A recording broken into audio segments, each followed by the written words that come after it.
আমরা এইমাত্র একটা পরিত্যক্ত শহরে পা রাখলাম আর আমরা এখানে আগামী 7টা দিন কাটাতে চলেছি আর এটার সাহায্যে আমরা ফিরবো আগামী 7টা দিন এখানে কাটানোর পরে। আমরা কেন এটা করছি?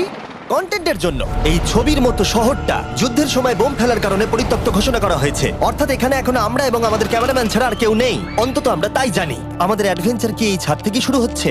কিন্তু আমাদের প্রথম উদ্দেশ্য হলো এই সিটিটাকে এক্সপ্লোর করা আর একটা বাড়ির মতো সেফ জায়গা খুঁজে বার করা যেখানে আমরা আগামী 7টা দিন কাটাতে পারবো। এই বিল্ডিংটা এক্সপ্লোর করা দিয়ে আমরা শুরু করলাম। দেখা যাক এই ধ্বংসপ্রাপ্ত বিল্ডিংটায় কি কি রয়েছে। আমার মনে হচ্ছে এই কাঠগুলোর নিচে মেঝে রয়েছে। সেটা একটা ভাবেই জানা যেতে পারে। ঠিক আছে, এটা পাগলামি। এটা তো জম্বিদের বাসস্থান মনে হচ্ছে। এটা দারুণ, একবার দেখো এটা। অনেক এক্সপ্লোর করার পরে আমরা এমন একটা জায়গা পেলাম যেখানে আমরা থাকতে পারি। ও মাই গড, আমাদের এখানে ক্যাম্প সেট আপ করা উচিত। তোমরা এখান থেকে পুরো শহরটাই দেখতে পারবে। তার সাথে এই রুফটা আমাদের বৃষ্টির হাত থেকে বাঁচাবে। Wow! আমাদের থাকার জায়গা খোঁজার পরে আমরা